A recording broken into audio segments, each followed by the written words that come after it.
Ate B and Robby D, hindi ito matatawag na reunion kung tayo-tayo lang. Ang kitang-kita na sana tayo, di ba?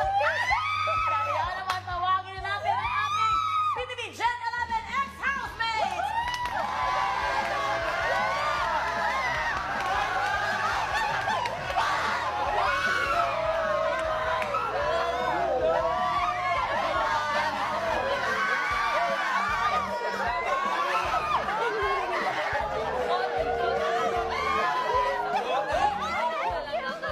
Welcome back, guys! Pero, siyempre, hindi kompleto ang ating housemates dito dahil... Dahil wala dito si Noemi. Pero syempre, i-shoutout natin si Noemi sa Lithuania.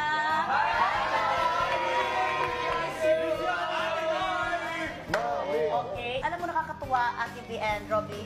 Robby B? Ate B and Robby D. Dahil alam mo, kahit nasa labas na sila ng bahay ni Kuya, may kanya-kanya silang mga pasabog.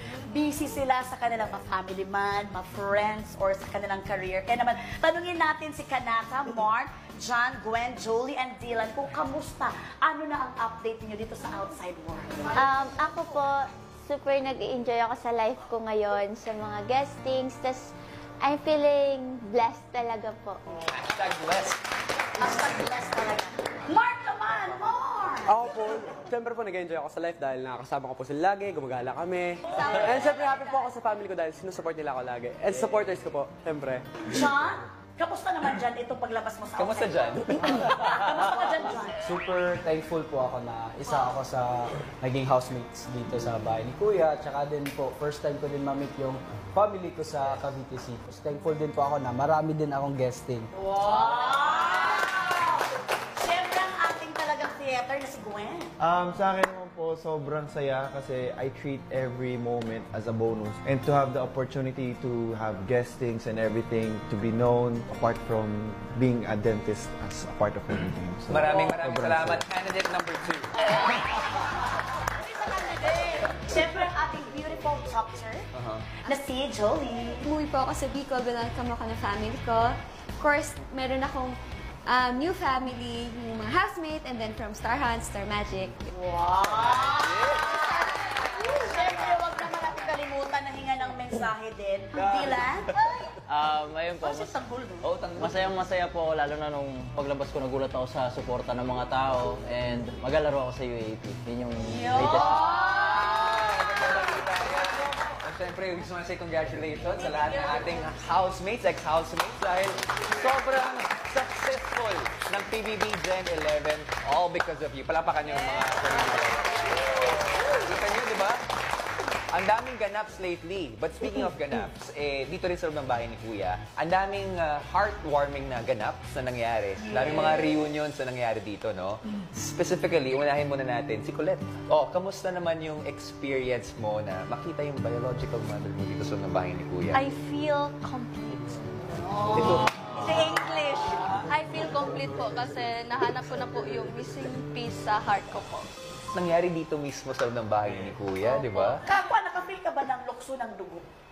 Yes po. Parang may something familiar po akong narinig sa likod ko. Tapos paglingon ko po, mama ko, tapos umiyak na ko. Tapos, sabi niya sa Bisaya, na anak ko yung mama, meron na akong mama. Grabe yung moment na yun. Hindi, kasi na-amaze talaga ako sa... Very, very touching moment hindi lang kay Colette. Pero syempre kay Kai din. Imagine, meron tayong dalawang housemates na na-reunite sa kanilang Yes. biological moms. Ano yung pakiramdam mo nung na-meet mo na siya? And do you have any plans na magkikita kayo dito muli sa outside world? I feel very thankful kasi dito pa talaga nangyari. I'm planning to see all of them, my family, my biological family, kasi talagang wala akong idea kung ano yung nagaganap sa kanila. So, I would like to get to know them and hopefully have a second family, third family in fact. Kaya yun.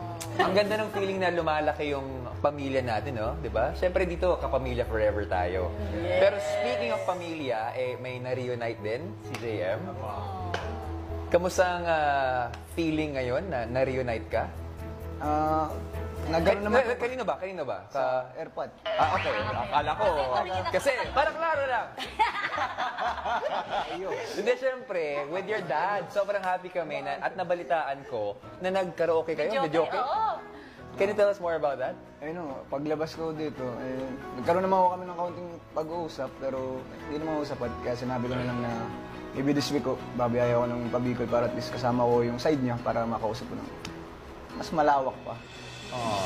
Masaya kami na naging parte si Kuya ng pagsisimula ng parang healing journey na ito ng inyong mga buhay. Kaya maraming salamat sa pagiging bukas sa inyong buhay sa lahat ng mga. That's very, very true. Sa ating mga housemates, ex-housemates, and Big Four, dito sa Pinoy Big Brother, kapag nagtatapos ang isang season, meron tayong tinatawag na overacting. At yan ay ang pag-overacting or overacting ng mga tumatak na eksena sa loob ng bahay ni Kuya. Sobrang dami. Sobrang dami. Kaya naman, simulan na natin yan sa naging unang eksena sa overacting. Housemates, watch this. Ang housemates ni Kuya, pinahahalagahan ang pagkakapantay-pantay ng bawat isa. Kaya naman may consensus na nagaganap tuwing may importanteng pagdedesisyonan. At nang minsang hindi nasunod ang sinang-ayunan tungkol sa pagkain, kaagad naman nila itong pinag-usapan. Hindi ko alam kung nag-guess nyo, pero didiretsuhin ko na yung about sa tosino. So, nilist down natin yung mga dapat bilhin, nag-agree lahat. But lahat ba tayo na-enjoy yung perks? Kasi it's the items na lahat tayo nag-agree to give out 500 each. I don't know yung reason kagabi bakit Ganun yung nangyari doon sa tosino tsaka sa hotdog. Alam naman kasi natin na iba gutom na talaga. Diba? At yun ang easy i-prepare, diba? Kasi lahat sobrang busy na talaga. So, next time, alam na natin. Yeah, pero may naisip kasi akong solution dyan. May better solution. Okay. Kasi yung tosino, hindi siya madaling lutuin, di ba? Pero yung tuyo mas madaling lutuin. So may easiest way naman. Pero alam, gutom na ka talaga kayo, diba? Amoy tuyo na to, diba?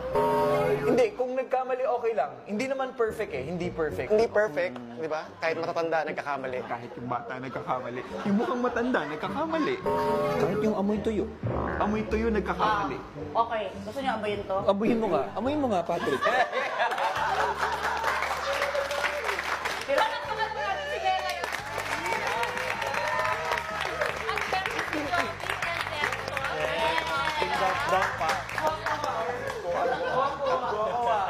Pero eto na nga, bumalik tayo sa tanong. Maaga tong nangyari sa season na to. Pero naisip nyo ba na what ifs? What? Ang dami. Oo, what ifs? Ang dami na nung. Kunwari, hindi nangyari ba ito? Meron ba kayong mga what ifs noon? What if hindi na lang kami bumili ng tosino? Pero that's really good thing na what if ko lang naman. Actually, wala naman po kami nagsisisihan sa araw na yon. Pero isa lang po yung na-curious ako. What if kung hindi po kami nag-voice out, may iba po kayang mag-step up para ma-address yung issue? Yun.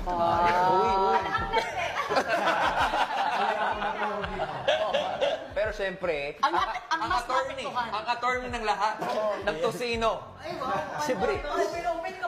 Siguro ang what if ko, what if hindi ako nagpa-pressure sa sitwasyon. Kung ano man na nangyari dito sa bahay, iwan na lang. Kasi naging pamilya naman kami. And of course, Dong, Pat, mag-tosino date tayo. Namin yan! Tosilog. Tsaka kuan yun, one for the books yun sa barkadahan ninyo. Oo. Kasi eto na nga, hangad namin na wala nang mag-aaway sa future para sa inyo, sa tusino na yan. Kaya naman, narito, may dala siyang regalo para sa inyo. At isa ito sa pinakakalaban talaga ng ating Big Four last week. Kaya naman, pasok ka na! Abangan nyo din, isa sa pinakakalaban nyo talaga last week.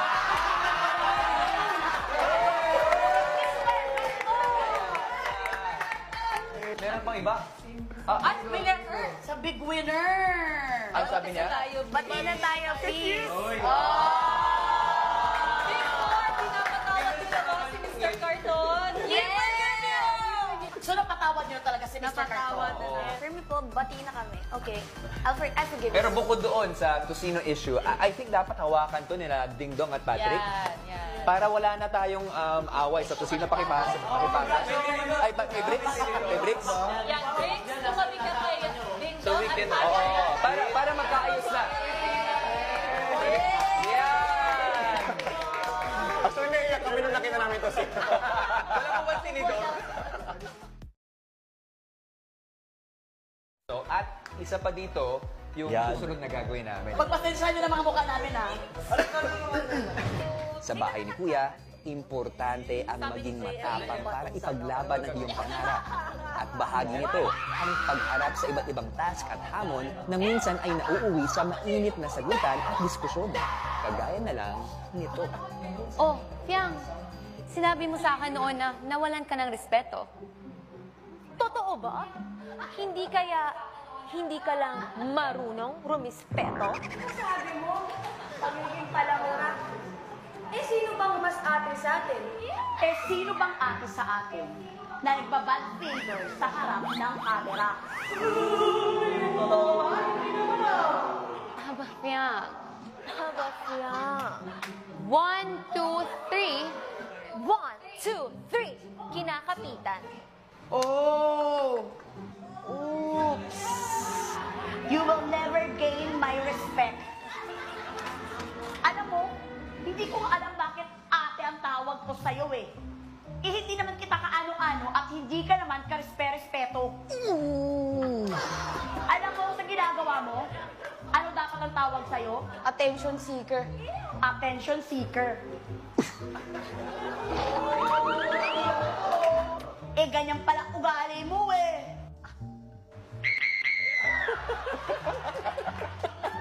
Ano bang pinunta mo dito? Pangarap o syota? So, tinanong mo ako, masaya ba yung nanay kapatid ko? Dahil ginagamit kong edukasyon. So, balik ko yung tanong sa'yo. Masaya ba ang nanay mo sa Oo, pinagagawa masaya. mo? Masaya. Halina't magsaya. Halina't magsaya. Ang makasaysayang rap. Oo. Very spicy yung naging amoy nila. Yes. Sobrang very spicy talaga na naging amoy. Kagaya ng amoy ko. Ano amoy? Siya nagiging amoy ko. Kaya naman, Frank and Jess, paano ito na-apekto yung friendship ninyo? Lalo na talagang magkasama pa rin kayo after nung rap battle dito sa loob ng bahay ni Kuya. For me po, nung una, nakakailang si Mako lang matingnan. So, nung una po, like, sobrang naiilang po talaga akong tingnan siya or kahit... Naiilang po talaga ako kasi nga meron pong nangyari na hindi pa po naayos. So, basically, ayun lang, nailang lang po talaga ako. Pero, at least, best friend na ulit kami. Oh, yeah! Yan ang gusto namin marinig. How about you, Jess? Parang same naman talaga kay Fiang. Ayaw ko siyang tingnan kasi alam ko nasaktan ko siya. And then, but I think our friendship and relationship hit rock bottom during that time. But after that, we solved their issues inside. We said our apologies, we said our thank yous, and mga positive reinforcement na after. So, we're building the relationship between me and Fiang. So, I hope everyone... And also po, okay. Before pa din naman po, nakaranas na din naman po about ng mga ganyang salita about bashing. As an influencer po sa labas, basically, araw-araw po siyang na-experience. So, sana, spread love na lang. Wag nang magsabi ng kung ano-ano about jazz. Kasi, brother, okay na po talaga kami. So, sana, tumigil. Okay na din sila? Ang maganda dito, sa lahat ng mga issues, ang sasabihin natin ay, no way! No way. Pero hindi pa tayo tapos sa ating mga overacting. Yes! Dahil dito sa bahay ni Kuya, nasubok ang ating paninindigan Okay. ng ilang beses na.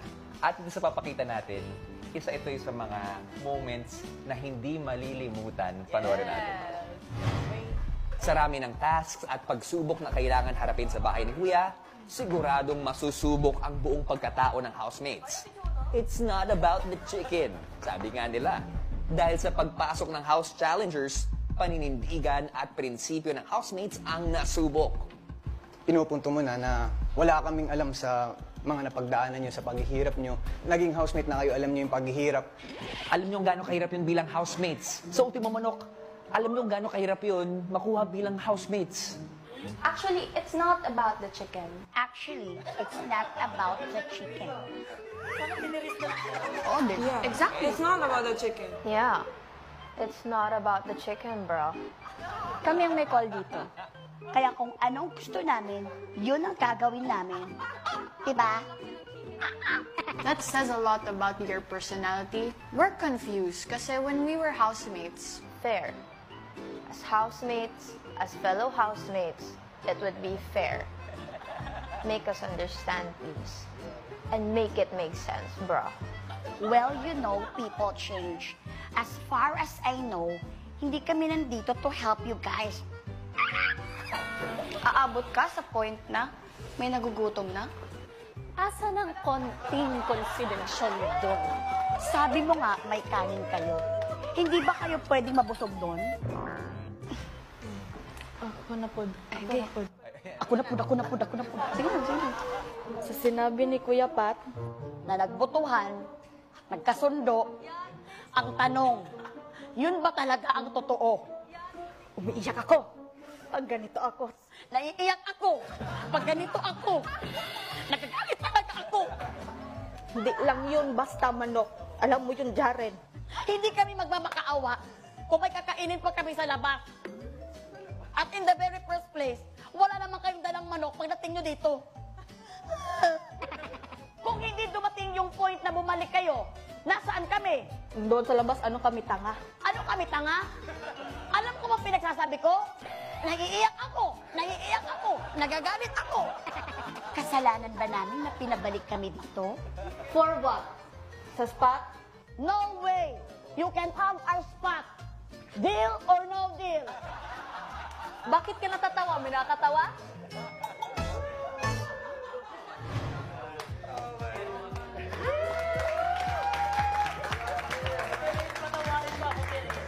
Talagang grabe yung issue sa pagkain dito sa loob ng bahay. Tosino, hanggang umabot sa chicken, Kanin. umabot sa kanin, Oo. di ba? Yung nangyaring away na yun, umabot ba sa point na nainis na kayo? Tanungin natin ito kay JP and Vinsoy sa aming mga house challengers. Opo, inis na po talaga ako nun eh. Kasi yung kinuha nga po nila yung manok namin na pinaghirapan po namin sa weekly task. Yung nagigigil na po talaga ako nun eh.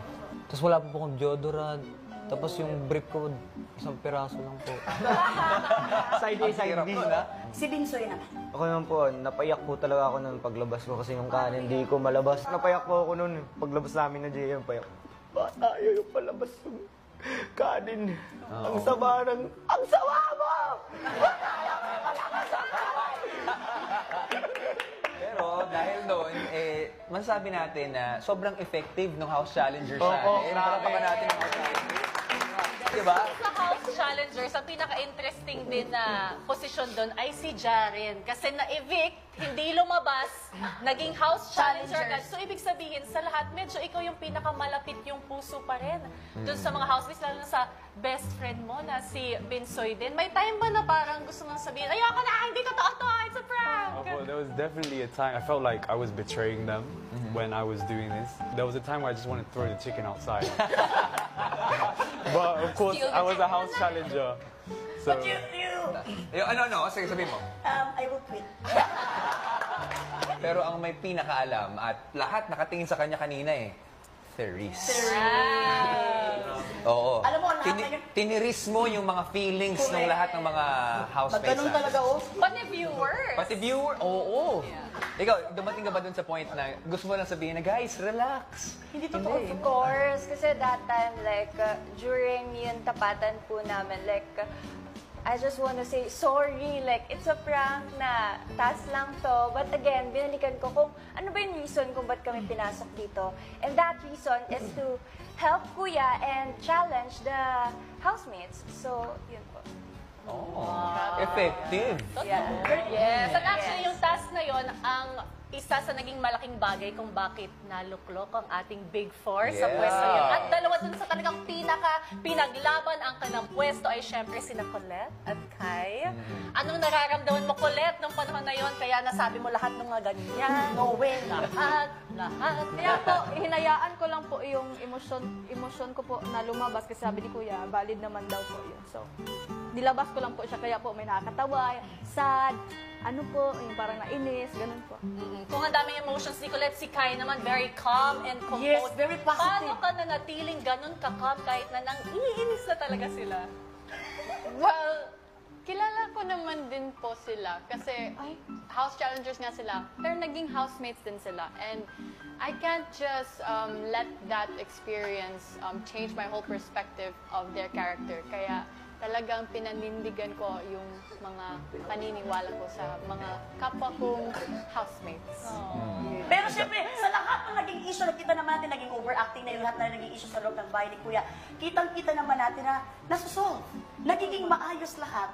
Kaya naman tayo ng mga sumusupporters na nanonood sa ating mga housemate, lalo na sa ating Big Four, dapat pure support tayo. Huwag tayong mapapaniwala sa mga fake news. And yun nga, parang I think si Kuya pinut to the ultimate test ang ating Big Four ng inyong final week at yan mismo ang kanyang pinunto, di ba?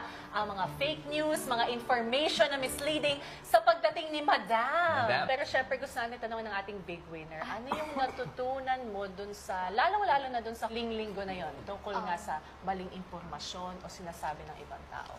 Pinaka natutunan ko po dun is huwag talagang maniwala sa kung anong sinasabi ng ibang tao dahil alam mo naman na mas kilala mo kung sino talaga sila.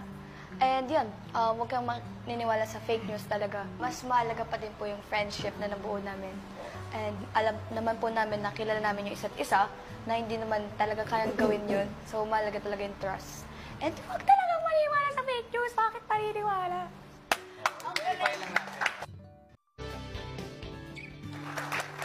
Ang dami nangyari ng season, so imagine 14 weeks. Gusto ko tanungin si Fiang, ano ang final words mo sa lahat ng mga nanonood tungkol sa naging pagsuporta nila sa season ninyo? Siguro po, thank you sa lahat ng nag-support sa akin. From the bottom of my heart, I really appreciate you all. And ang pinaka natutunan ko po talaga dito sa loob ng bahay is, don't spread hate, choose love. Sabay-sabay din sabihin yun? Don't spread hate, choose love! Yay! At dahil dyan, nagkaroon tayo, nag-gain tayo ng family dito sa Pinoy Big Brother Gen 11. Kaya naman dahil family tayo, mag-enjoy tayo, mag-party-party! Simulan na ang saya!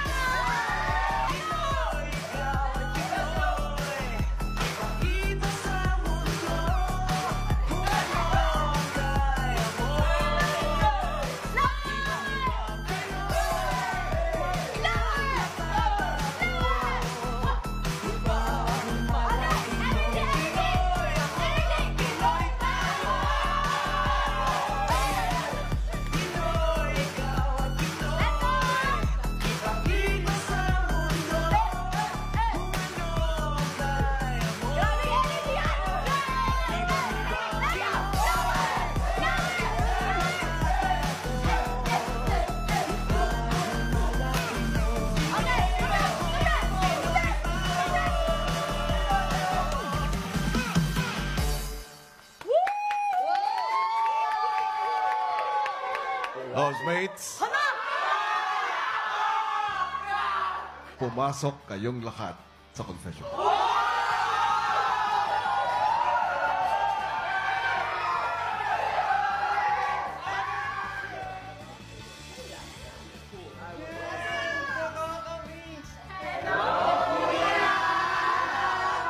Nakakatuwang makita na muling nagsasama-sama kayong aking Gen 11 housemates. Sa loob ng 14 na linggo, nakilala ko at ng taong bayan ang bawat isa sa inyo. Binuksan nyo ang kwento ninyo sa milyon-milyong tao at sa isa't isa. Higit sa lahat, kayo ang nakakakilala sa sarili ninyo. Huwag magpadala agad sa mga masasakit o masasamang salitang maaaring ibato sa inyo. Alam ko, mas matibay pa kayo ngayon at mas handang harapin ang anumang hamon ng totoong buhay. Kaya muli, sa pinakahuling pagkakataon, sa ngayon, binabati ko kayo, aking PBB Gen 11 housemates. Good luck sa inyo lahat.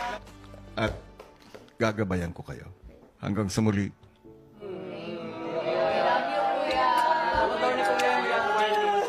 I wanna stay wide open. Oh, grabe! At yan na nga ang huling message ni Big Brother sa ating mga housemates. Punong-puno ng puso. Kaya naman, muli maraming salamat sa lahat ng ating mga PBB Gen 11 housemates na tunay na ipinakita kung ano at sino ang karakter ng henerasyon ngayon. Isang makabuluhan at puno ng aral ang edisyong ito. Yes. Kaya naman maraming salamat sa lahat ng Team Bahay and Team Online all over the world. Tandaan nyo na makikita tayo muli sa takdang panahon. Ako po si Robby Domingo. Yes! And always remember, don't spread hate, choose love. Ako po, inyong ko-auntie Melica de Francisco. Yes, ako si Bianca Gonzalez at muli mula sa lahat ng bumubuo ng Pinoy Big Brother, maraming salamat for making this season historic, record-breaking, and a success. Maraming salamat din on behalf of pamilya ni Kuya sa ating staff! Congratulations! Tunay na ito ang nag-iisang teleserye ng totoong buhay. Ito ang Pinoy Big Brother! 1, 2, 3! Off from home! Let's go! Bye, Kuya!